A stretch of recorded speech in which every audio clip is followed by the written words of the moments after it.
সকালবেলা ঘুম থেকে উঠে প্রথমে চশমাটা পরে নিলাম। ওইদিকে ফজরে আজান দিয়ে দিচ্ছে, নামাজ পড়তে যেতে হবে। আজানের ধ্বনিটা ভালোই লাগতেছিল। এরপরে নামাজ টামাজ পরে ফ্রেশ ট্রেশ হয়ে আমার সকালের নাস্তা করতে হবে। আমার স্পেশাল নাস্তা ইউসুফ কলের ভুসি, চিয়া সিড খেয়ে ফেললাম ডক ডক করে। এরপরে মেথি ভিজানো পানি, যদিও খেতে ভালো লাগে না কিন্তু তাও খাই আর কি, সেটাও খেয়ে ফেললাম। এরপরে হচ্ছে কি আমার ছোলা আর কাঁচা বাদাম রাতে ভিজিয়ে রেখে সকালে ময়লা জমে গেছে বলে ধুইতে হবে। ধুয়ের পরে খাচ্ছিলাম আর ভিডিও এডিটিং করার সেই ভিডিওগুলো আপলোড করতেছিলাম। এরপর গোসল টোসল করে ফ্রেশ হইলাম।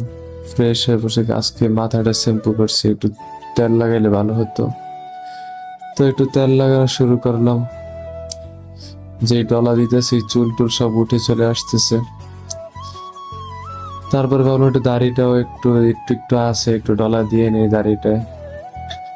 দাড়িটা একটু ভালো মতো ডললাম।